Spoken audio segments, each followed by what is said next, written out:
Is when I came down here. He went to Arizona because his niece was married to a pulmonary doctor. Okay. And he had COPD, and then they found out he had stage 4 lung cancer. Oh, wow. So I would travel back and forth from Florida to Arizona. And then what happened? Cow. He died Christmas morning. Oh, my gosh. 5 years ago. Oh, that's terrible. You have been through so many tragedies. I am so sorry to hear that. But look at you. Look how fabulous you are. You still smile. You make us smile. So here's the thing. I'm noticing her shirt. So, oh my gosh. Phyllis has this shirt on, and it says, I like what does it say? We're going to say I like big mutts, and I cannot lie. Wait a minute. I like big mutts and I cannot lie. It sounds like kind of sounds like a song we know. I know. That's one of our favorite songs, isn't it? Yes. It's awesome. We all like mutts. We love big mutts. You have groomed my big mutts many times. You're one of the best dog groomers that I've ever seen. So, okay, you groomed my little mutt too. Yeah. Yes. Phyllis is I've known Phyllis for a long time. She's one of the most compassionate, animal-loving people that I've ever met. But a few years ago, you fell victim to a cyberbullying attack. And we'd like to hear about that because it really did. It really was an attack. It was an attack on you. And it was put out there to everyone. Yeah. So we'd like everybody to hear about what happened to you.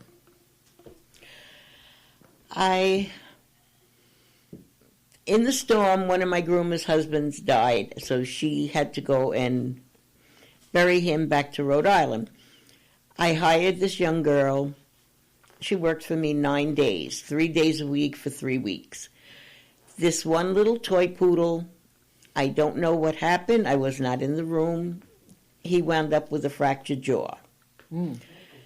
The woman said, I'm not going to do anything. I know you didn't do it. The owner?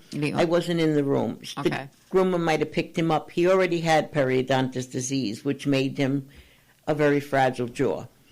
The next week, the girl comes in and she starts taking a picture of everything that I am doing all day. And I don't notice this. I gave her a dog to groom, and the dog was giving her a hard time because the dog knows when she has somebody new working on her. Yeah. So I said, okay, give me the dog and let me rough cut her.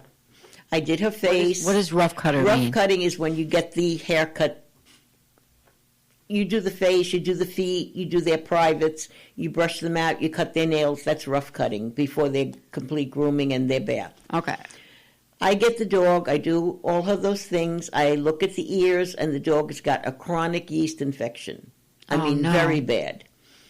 I start to clean him out, and the dog passes out. Why would the dog pass out? From stress.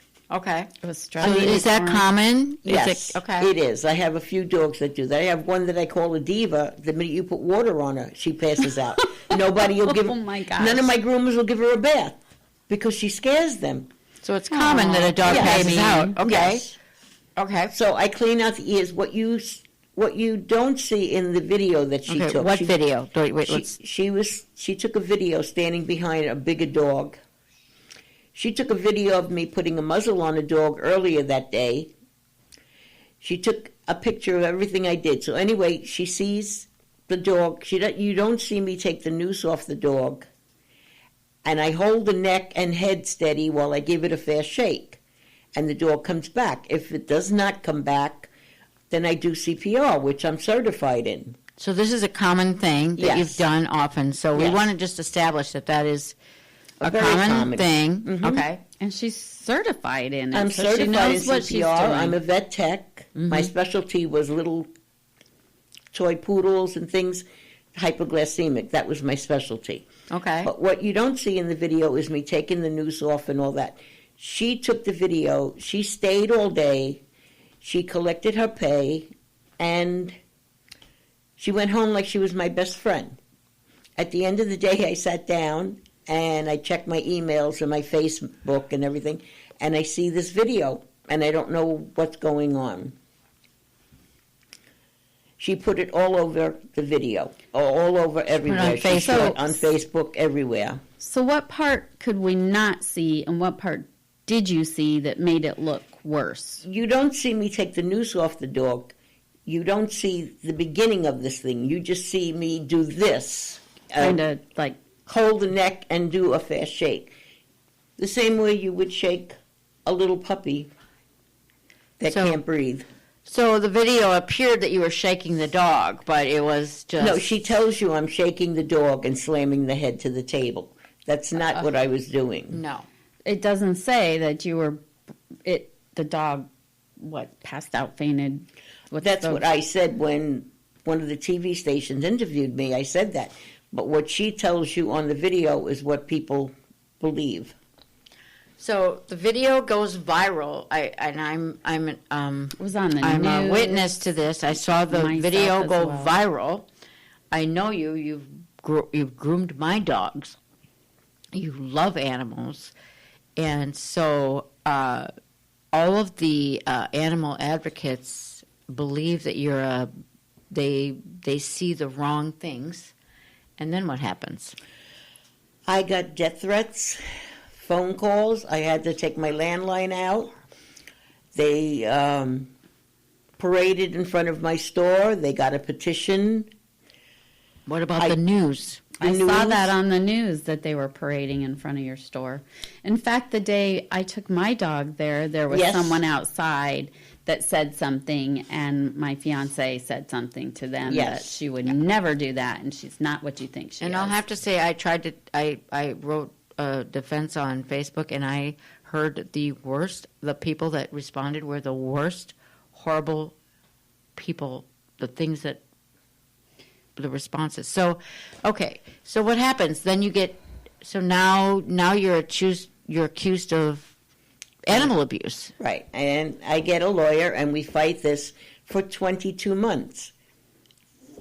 They kept saying, take a plea. I said, I won't take a plea. No. I didn't do anything. 22 months. I finally have a trial.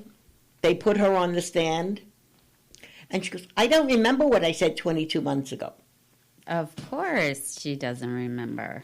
How and convenient. other things that she said to the police that she denied saying in the courtroom.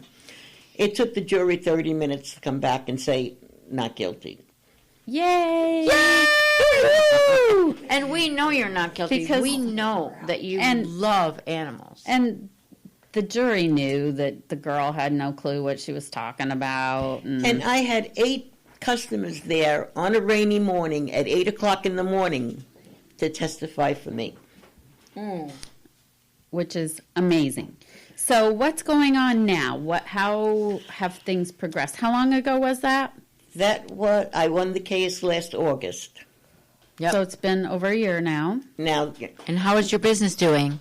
It's picking back up. It was a struggle. I can imagine. I didn't know how I was going to get through it, but it is picking up again. You're a very strong woman. You've been through many, many things, so you survived this as well. But you did have your loyal customers that knew that you would never, ever abuse an animal. No. Including me. In fact, one of my witnesses is the owner of the dog that faints when we put water on her. Yeah. Oh, good. Oh, my gosh. Yes. So, of course, you get through stuff, and you're gonna make it. Yes, you got to think positive. Yep. I'm going to make it. I mean, there's nothing more that it can do to me. This too shall pass. Right. Yes. As well, yes. So I want to know a little bit about your children, and do they have children? I have 4 children. Richie is my oldest. He's 57. He has 2 children, my granddaughter Valerie and my grandson Anthony. Then I have Troy, who has one daughter, Amber. She lives in Boston now. Boston? Yeah. Boston. And then I have Jay and Jennifer, who were twins. Okay. Jennifer lives in Staten Island, and Jay is in China. Yep, Jay's in China. Wow. So, Phyllis, if somebody needs their dog groomed and they want to get a hold of you, how do we do that? What's the name of your place and where is it at? Happy Puppy Pet Spa. It's Happy Puppy Pet Spa. Yep. Because the puppies are happy. My dog loved going there. I am telling you, couldn't wait to get out of the car. Loved every minute of being. And where are you located? 728 Shamrock Boulevard in Venice, Florida. Florida. And your phone number to make an appointment? 941-497-3083. Say that again. 941-497-3083. Are you on Facebook? Yes. And what's your Happy Puppy Pet Spa. Happy Puppy Pet Spa? Awesome. I like big mutts, and I cannot lie. We love that, and that's what her top says. Yeah. We are we're super happy to have you tonight. We adore you. You've been you were probably one of our first Sassy Sisters. Yes. You've been so supportive of us. If you are out there listening and you wonder how to get involved with Sassy Sisters, we would love to have you. We have cyber socials. We get together via Zoom. We also get together via, person. To learn more about us, it's www.sassysistersinc.com.